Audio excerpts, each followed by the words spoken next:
Hey everyone, kia ora te whānau. So this here is episode 7 on tips and tricks if you are going to the Australian Grand Prix for the first time. And this episode here is more catered for those people who either live with a disability, whether it is mobility related or it is actually sensory related, or you actually have family members who are going to the Grand Prix who actually have mobility issues or are disabled themselves. Hi, my name is Lauren. I have been to 3 Grand Prix so far, 2 in Australia, 1 in Singapore, and I will be also at the Australian Grand Prix this year, as well as the Singapore Grand Prix later this year as well.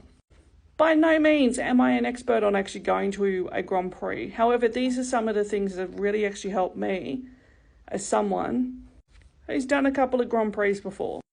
But also, I'm someone who actually has a disability.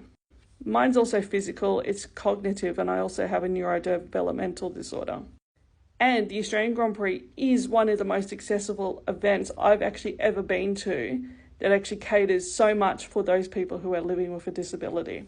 Now, first and foremost, for me, somebody who does actually have effect with going up and down stairs and also walking and running for long periods of time, that's a problem for me. And the Australian Grand Prix actually has a shuttle service for those people who've got mobility issues that will actually pick you up and drop you off at designated spots around the track.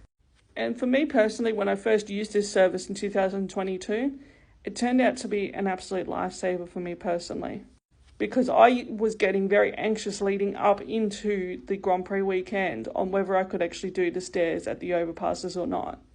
But thankfully, through the shuttle service, I don't need to worry about that because they will actually pick me up and drop me off at designated spots around the track.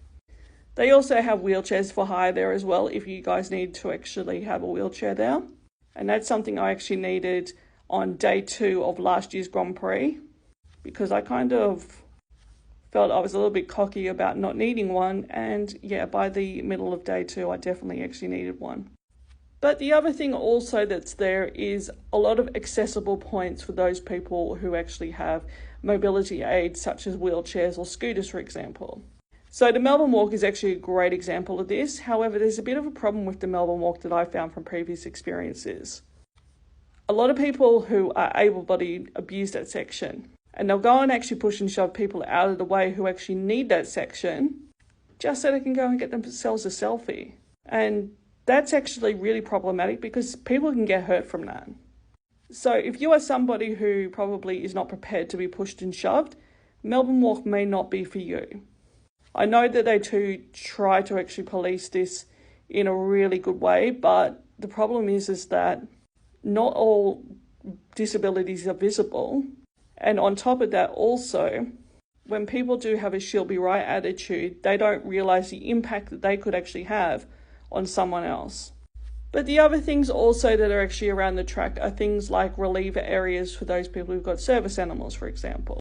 There's also sensory rooms available for those people who actually might be overstimulated from all the track action.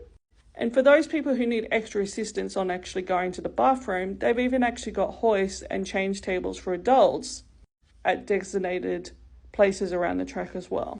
And also, they've actually catered for those people who are trying to get to the track who actually might need a seat on the tram when getting to the track. A program called Traveller's Aid is actually at Southern Cross Station, and they're also at Gate 1 at Albert Park as well. And they will actually prioritise to actually get you onto a tram and onto a seat so you can get to and from the track.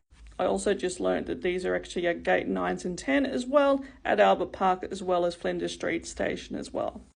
But my best bet is actually to get onto grandprix.com.au and check out the accessibility section, where you'll be able to find a hell of a lot more information on what I've just said, where you can find some more information on the different needs that are available for those people who are attending the Grand Prix. But like I said, this is one of the most accessible events I've actually ever been to in Australia, if not the world. They far outdo the other Grand Prix, which is Singapore, that I've actually attended when it comes to accessibility needs. So I hope this is of some help and look forward to actually seeing you at the Australian Grand Prix this year. Peace out, guys.